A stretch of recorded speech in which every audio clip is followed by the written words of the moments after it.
welcome to Bank to Binaries Ahead of the Week report, bringing you all the important trading and market events for the 2nd to the 6th of December. Remember that all times are GMT. The trading week gets off to a flying start on Monday with Australian building approvals at midnight. October's number beat expectations by a factor of 5 last time around and opened up a slew of opportunities on the Aussie pairs. Big divergences like that often have a powerful impact on the currency market, and this could be one to watch again this week.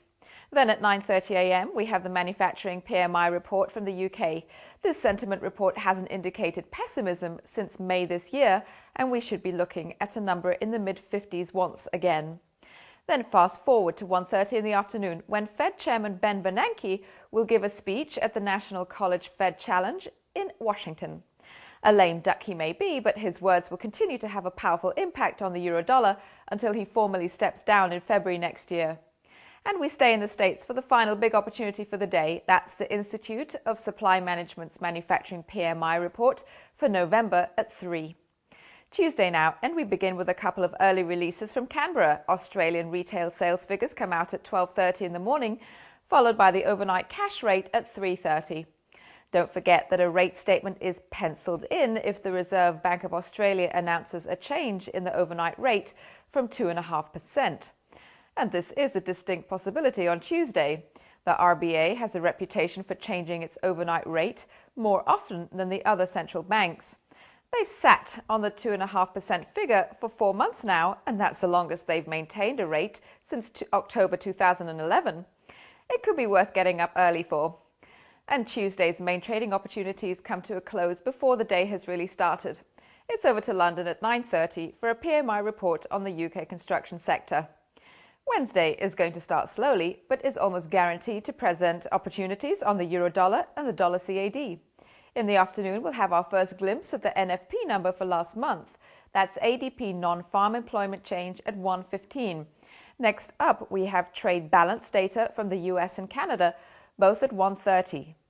Then at 3, we have the ISM non-manufacturing PMI report and a new home sales data for the US and the Bank of Canada's overnight rate, again with a rate statement to follow if the BOC decides it's time to adjust its current interest rate of 1%. Unlike the Australian Central Bank, the Bank of Canada tends to set a rate and stick to it, and it's stuck to 1% since September 2010. That brings us to Thursday and the busiest day of the trading week. Again, we get things started in Canberra at 12:30 in the morning with Australian trade balance figures for the month of October. Then at noon, it's over to Threadneedle Street for the Bank of England's asset purchase facility and official bank rate with a possible rate statement to follow. At 1:15, the European Central Bank will release its minimum bid rate. After dropping the rate from 0.5% to 0.25% on November 7th, another change is very unlikely. But after the 120 pip drop the euro-dollar suffered following the announcement, can you really afford to miss it? An eventful trading day draws to a close on the other side of the Atlantic with US GDP and unemployment claims at 1:30 and the IV PMI report from Canada at 3. Then it's Jobs Friday.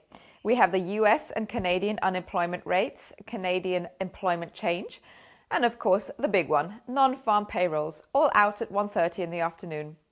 And there we have it, all the trading and market highlights for the 2nd to the 6th of December. Don't forget to visit our YouTube channel for more market analysis. Thanks for watching Ahead of the Week. Until next week, goodbye.